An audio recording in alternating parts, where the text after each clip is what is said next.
We must talk about the new Ferrari 12 Cilindri. The new 812 successor has arrived. Of course, here in the garage, the Purosangue is a car that I absolutely love because of its V12 engine. Long live the V12, and Ferrari have dropped a car that is inspired by the 1960s 365 GTB4, known as the Daytona, a car that features a whole host of design that has got a lot of people talking. But you know what? It's 2024, and they still bring a new 12-cylinder engine car to the market, even if the name is just a little bit peculiar. So let's talk about the new car, what we know about it, talk about what they've borrowed from other cars in the lineup, talk about some things that are a little bit odd about the 12 Cilindri, the 12-cylinder if you literally translate it from Italian, and think about whether one could sit alongside this here in the future, and would it be the coupe or the spider? In recent years, Ferrari's portfolio has expanded. For many years, they've had the V8s. We have the hybrid V8 in the SF90 Stradale,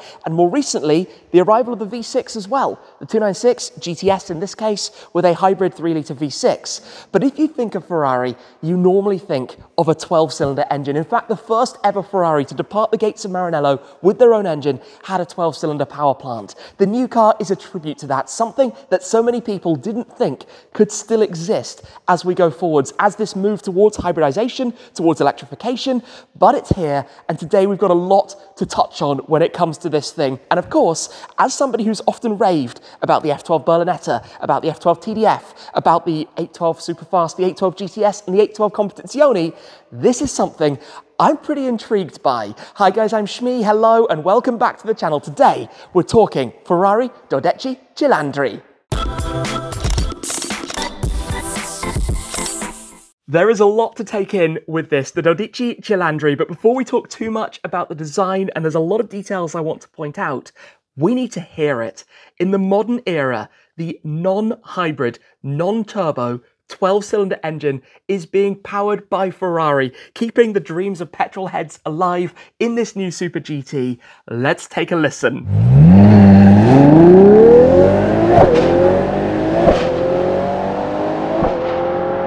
It goes without saying, that is glorious. Not only does it absolutely look the part, and there's a lot I'd like to talk about in terms of the design and its inspiration, plus the backstory really that's led to this very car, but then later on I've got lots of thoughts, lots of opinions, and lots of things I'd like to throw into the mix as well. But this is the 12 Cilindri, a celebration of 12 cylinders. An amusing name in typical Ferrari fashion, a car that's been launched in Miami at the 70th anniversary of Ferrari in the United States, ahead of the Miami Formula One Grand Prix.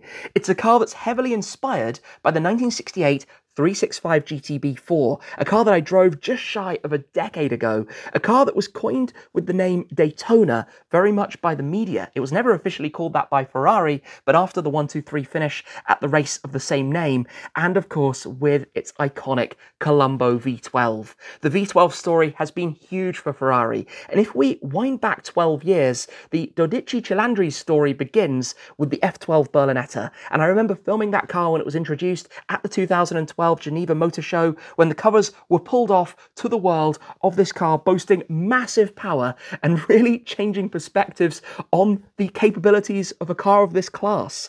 It was followed by the Versione Speciale, the F12 TDF, the VS moniker being given to all limited series special edition Ferraris, and they went on to make 799 of those before the launch of the F12's successor, the 812 Superfast. Now, I have been enamored by this car since it was presented to the world. In fact, they followed up the Superfast, the fixed-roof coupe, with the 812 GTS, the first convertible front V12 engined Ferrari in many decades. And of course, a VS followed the 812 Competizione and the Competizione A, the convertible, limited to 999 and 799 cars respectively, dialing it up even further, 830 horsepower, and lessons and learnings from the Competizione have carried through into the 12 Cilindri. This car then, let's talk about it. The inspirations from the Daytona, the V12 engine in 2024. I don't know how Ferrari do it, but we will touch more on some thoughts of that. You look at it though, and the styling is very much the familiar form factor of a V12 front-engine Ferrari. A very long bonnet, very long hood. In fact, it actually hinges from from the front. It opens up in dramatic fashion, like the Purosangue in fact, as I've shown before on the channel, but very much you're sitting back over the rear axle, it's rear driven, there's the 8-speed dual clutch gearbox now installed with it, but 6.5 litres of V12 up ahead of you, making 830 horsepower. The design, I would say, is an evolution, with Ferrari doing a lot of what they do with the Icona series cars, looking at their past, looking at their own history for inspirations to the new car. And interestingly, in this case, the Cilindri and the Cilindri Spider have both launched at exactly the same time. Now, we've seen that before with Ferrari as well, on a car that's been a little bit of a misfit in many ways through to the modern day, but more on that in a moment. As we focus on the 12 Cilindri Coupe, starting with the, I guess, first model, I believe the coupe deliveries are going to begin initially. Around the front, you have this band. You have this Daytona-inspired band that wraps around, incorporating the headlights and also the DRLs that sit beneath, a little bit like blades sticking out around the front corners. That band then continues around the side of the car with this aero piece that you see just behind the front wheels. The wheels themselves are a 21-inch wheel, both front and rear, growing in size and of course a little bit of weight, but very much the modern direction, with the dual tone finish that we see on the upgraded wheel and an additional set of options available as well. Flavio Manzoni, the head of Ferrari's design division at Centro Stile, very much emphasizing that this front strip will be available in only the contrast to begin. You can't paint it in body color, at least for the time being. Perhaps that's something we see down the line to give you that style. Go further up over the top and you have these two distinct vents, but where it really stands out is when you get towards the rear view, and particularly the rear three-quarter and over the top. This signature delta theme with this blade that shapes up over the top of the car. Now, I'll point out the fairly unusual rear quarter windows, I'm going to call them, which are just gloss black to continue the black theme of the cabin and the canopy and the glass look, while I believe not actually being glass. However, the roof, as standard in the coupe, actually offers a glass roof completely off the back of it, which is quite a nice detail and touch, something I really enjoy in the Purosangue. As you head slightly further back, there's no fixed rear spoiler. It's the total opposite of something like the SF90XX. It's very smooth, iconic 60s style design with integrated active flaps that you have at the very back. In fact, what happens is these panels at the rear raise by 10 degrees to give the car a little bit more stability above 60 kilometers an hour. Like other Ferrari models, there's no button pressing to pop those up just for posing and for show. It's all about technical, about function, and about very much being the ultimate in terms of performance, because my word, does this have a lot of performance. The engine underneath that enormous bonnet, which you'll notice wraps around over the wings down towards those side blades, it's a massive component, is this 6.5 litre naturally aspirated V12. We're talking 830 CV, that's horsepower, 819 brake horsepower, and 678 Newton meters of torque. And you actually get 80% of that from 2,500 RPM. But get this, the red line in the 12 Cilindri is 9,500 RPM, up from 8,900 in the 812 Superfast and matching the rev limit of the 812 Competizione, all running through the new 8-speed dual-clutch transmission, which was of course a 7-speed in the previous cars, meaning 5% shorter ratios, a 30% faster shift time. Now, the car is slightly heavier. Some of the components in the engine have become lighter. For example, titanium rods are 40% lighter than before. There's a new alloy used for the pistons, a rebalanced crankshaft that's also 3% lighter, but it's combining all of these together that gives you a 0 to 100 km/h time, 62 miles per hour time of 2.9 seconds, and 0 to 200 km an hour, 124 miles an hour, in 7.8 seconds as you accelerate to a top speed of 340 kilometers an hour. That's 211 miles per hour. Now, as I think I might have mentioned, it's slightly shorter than the 812 Superfast. In fact, it's 20 millimeters shorter, 2 centimeters in terms of the wheelbase. So it is a new platform, a redevelopment of the chassis. The weight distribution is 48% front, 52% rear. Again, keeping these form factor styles that we know, but being all about driving dynamics, something that Ferrari had replicated with the Purosangue, which is what makes it so incredible for such a comfortable four-seat vehicle as well. If we move towards the inside of the car, the cockpit, very much inspired by the Purosangue. You see that immediately with the distinct driver and passenger zones and the way they are separated, and the upper areas looking very familiar as well with the air conditioning vents. But now, in addition to the 15.6-inch display for the driver, you also have the 8.8-inch passenger display that we know from the likes of the Ferrari mid-engine supercars, plus the 10.25-inch display in the very center, which is where you'll have a lot more of your controls, and of course you'll also be able to access things like your Android Auto and Apple CarPlay, which will again be included as standard because there is no built-in navigation. Like with the Purosangue, the idea being that everybody will use their mobile device these days to offer the best functionality and the software that they would choose to use. We have a familiar central tunnel with the familiar H-pad selector for the automatic transmission in the center, reminiscent of the gated manuals of old, like the 365 GTB4, but now, of course, featuring launch control on the right and reverse over to the left with automatic manual in the center, along with some positionings for the key, your window switches, cup holders, and all of the usual. There's a lot going on as well under the skin. We have the ABS Evo technology from the 296, which is the latest integration of all of slip slide control 8 and traction control options and everything else that features under the skin to keep 830 horsepower in the right direction. It also has the option to feature the carbon fiber bucket seats that we know from the SF90, 296 and other models across the portfolio. So no question, the interior will be a luxurious, familiar Ferrari location equipped to the highest standard and with many an option available when it comes to specification. But it's really the design that gets me. The design of this roofline on the coupe, which I think is striking. It's superb. The coupe has 270 litres of luggage space. You lose 100 litres with the convertible, but you do, however, gain the 14-second folding retractable hardtop with both the best of both worlds, either roof up for the coupe-like experience or roof down if you'd like to feel like you're driving open to the elements in a follow-up to the 812 GTS. Let's talk about the name, because nobody does this like Ferrari. The consistency or lack of consistency from one model to another, and for some reason we just always think it's peculiar, we always get accustomed to it, and then down the line it works and everyone's happy with it. Often the cars have numbers, right, which represent 458, 4.5 litre V8. 812 was an 800 horsepower V12, a little bit odd. 296, 2.9 V6 that's actually a 3 litre. The 365 was 365cc per cylinder, so that completely makes sense.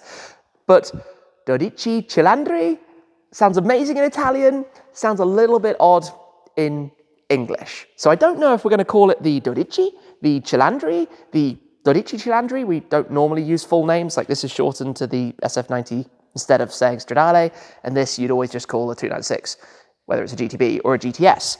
In addition to that, look at the lineup. La Ferrari, the Ferrari. Enzo, the Ferrari Enzo for Enzo Ferrari.